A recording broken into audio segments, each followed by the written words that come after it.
Alhamdulillah wa salatu wa salam ala nabiyyina Muhammad wa ala alihi wa sahbihi wa sallam amma ba'd. Habati fillah. From the fawaid and from fiqh al-nawazil, meaning those contemporary masail, those contemporary issues that require the ulama to study and research and make their ijtihad from those masail, comes the issues pertaining to the coronavirus. And this issue, I just wanted to read from our Shaykh Suliman al-Rehayli, hafidhullah ta'ala, one of the Shaykh in Medina, who's known for his fiqh, his ilm, being also tawadi', being very humble, and he loves to educate. And then when you sit in one of his lessons, it is as if you sat through a whole book, because of the fawaid and his love for teaching and his way of articulating the message. And I personally have tremendous love, but let's get into the topic at hand. So we're going to read and just make some minor ta'liqat just for the people who haven't come across this fatwa. And may Allah subhanahu wa ta'ala bless the translator, Yasser al-Rahman, Yasser, maybe Abdullah Rahman or something like this, Abdurrahman, and may Allah subhanahu wa ta'ala preserve him for his excellent work in translating this important fatwa. So coronavirus, the Eid prayer at home. So first the Shaykh mentions, he says, majority of the jurists are of the opinion that it is mustahab, it is recommended to perform the Eid prayer at home for the one who has missed the congregational Eid prayer. And this is also the opinion of Imam bin Baz and al-Fawzan. So here the Shaykh is mentioning that the hukum that most of the scholars hold, that the one who misses the Eid prayer, this is meaning when we're having a regular situation and someone comes late and they maybe they miss the salat, or they wake up late and they're at their home, that it is recommended to perform the Eid prayer at home. Of course, there's differences of opinion, but majority of the jurists, as he said, this ruling applies more so to the one who is not capable of performing the Eid prayer with the Muslims in congregation, and yet to a greater degree if the congregational Eid prayer is not held at all due to a legitimate excuse, such as our situation today with the coronavirus pandemic, if the curfew is ongoing. And whosoever performs the Eid prayer at home, he should do so without delivering the sermon after the prayer, because the sermon is from the duties of the ruler or whoever the ruler has entrusted this task to do so. Meaning that if you had the Eid prayer, you would perform the Eid prayer similar to the way regular Eid prayer, but there would be no khutbah if you're praying this at home. And this is because this is something which is legislated for the when there's a Muslim ruler or there is an imam in a regular jama'ah of Muslims to with a prayer leader to give the khutbah, to admonish the people, to advise the people, to guide the people, to tell them about the benefits of Eid or whatever, or benefits of community building or whatever they choose as a topic for a khutbah. Secondly, the proof presented by the majority of the scholars is that if the companion Anas bin Malik radiyallahu ta'ala anhu missed the Eid prayer with the imam, he would gather his family and perform the Eid prayer with them in the same manner the imam leading the congregation would do so.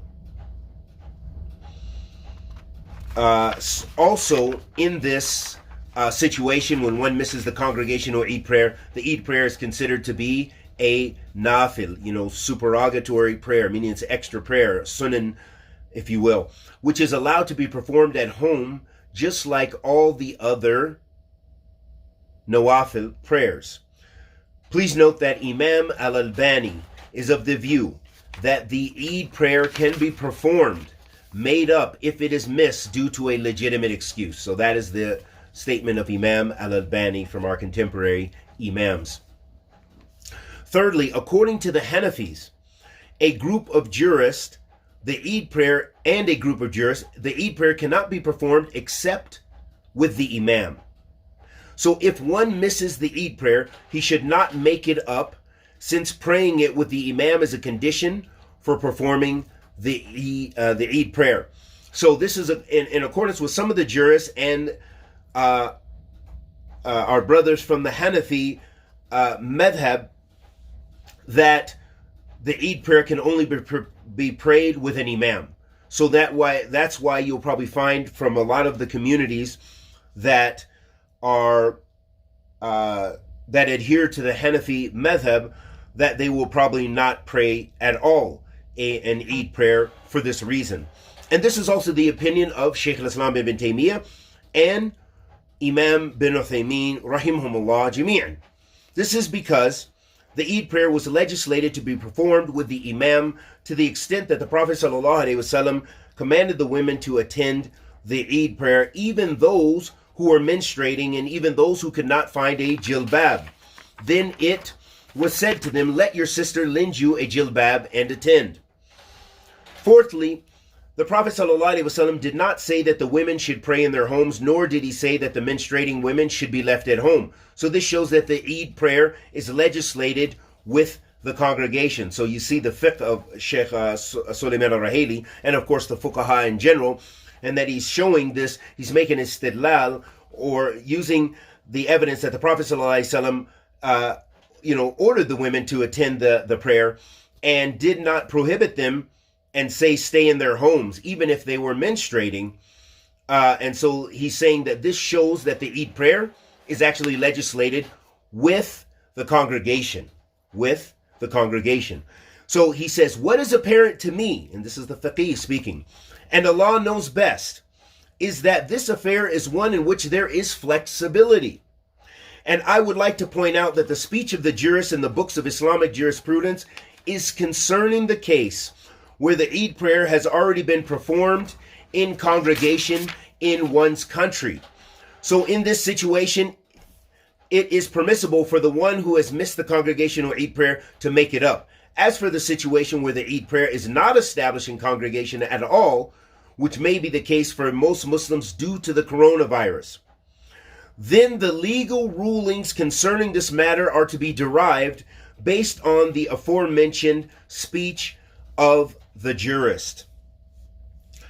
Then he says, fifthly, what remains unclear is whether or not the khutbah after the Eid prayer should be delivered in the case that the congregational Eid prayer is not established due to the ongoing curfew, and a person therefore performs the Eid prayer in congregation with his family. This matter is unclear because the scholars of the past ruled that he should not deliver the sermon in the context where the imam has already delivered it. As for the situation where the congregational Eid prayer is not held at all, then I have not come across any statement from our scholars concerning this issue. And we do not make a statement except if an imam from our scholars has preceded us, so this issue requires further research. So a point I want to point out, ahabatifillah, is the tawadi' of our Shaykh Suliman al-Rehayli, hafidhullah ta'ala, his humility and his humbleness, that he is a faqih. If anyone who knows him, and if you've studied with him, and if you know him as a scholar, you know that this man is a powerhouse, and he's very well recognized in Medina and around the kingdom of Saudi Arabia for his fiqh. And this is well known. This is well known for those who know, and those who don't know, they don't know. And the Shaykh is showing his humbleness, and he's also showing a very important principle of the scholars of the past and the scholars of Ahl Sunnah throughout history, and that is, so you often hear when someone says something and it sounds strange, the people say, "Man sabaqa bihadha qawl." Who preceded you in this statement? Because this is what happens, even from a lot of our students of knowledge. They graduate or they come out of places of the Sunnah in the East and the West, and then they go back to their countries and they easily make fatwa. Or they don't make fatwa necessarily, but maybe because when we begin to lecture and we speak a lot, we can make a lot of mistakes, sometimes with very strange and gharib and weird statements, which someone could easily ask, "Man sabaqa bihadha qawl." Who preceded you in the statement? So you see the Shaykh is very humble. He has that tawadi', and he says, I have not come across anything from the scholars, and our scholars of today, meaning the major scholars like Imam Fawzan and the Lajna and the Mufti and others. So since I don't have someone to precede me in this qawl, I'm going to stop and just do further research, and we'll find out. Then the Shaykh, he continues with further explanation. He made another tweet, because this came from his Twitter account, and says, what I am certain about is those countries in which the congregational Eid prayer will not be held this year. And that's here for us in America and probably most of the world. So in this context, if a person prays the Eid prayer at home with his family in congregation, should he deliver the sermon after the prayer or not? So that becomes the issue. And again, we said there's difference of opinion, and the issues actually are other issues, not exactly this specific issue. So he was saying that there was flexibility in the beginning of his speech. So he's saying, at this point, he's saying he's not sure of whether the people should give the khutbah or not if they have a gathering in their home, for example, with their family. And some of us don't even have our families, so we will not be probably even having an Eid prayer. So he says, I therefore refrain from issuing a verdict, meaning a fatwa, and shows that his humbleness, because he has ilm, and may Allah preserve him. I therefore refrain from issuing a verdict concerning this issue until I come across a statement from one of our scholars. Look at this.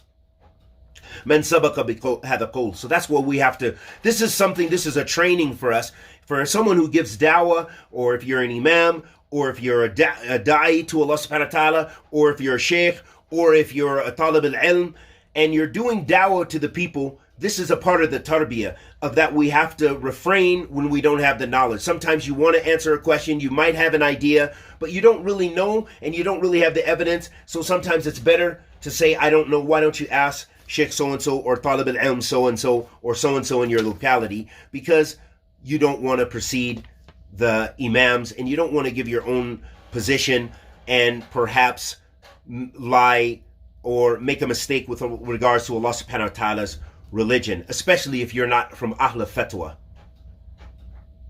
We do not make a statement unless we have an imam who has preceded us. As for the countries where the congregational Eid prayer shall be established, even if it is with a limited number of people, then in this scenario, the speech of the past scholars is to be applied. And again, we just say, may Allah bless the translator, Yasser Abdurrahman. May Allah subhanahu wa ta'ala preserve him for this excellent benefit, and may Allah forgive us of our many sins. Wa sallallahu wa sallam ala nabiyyina Muhammad.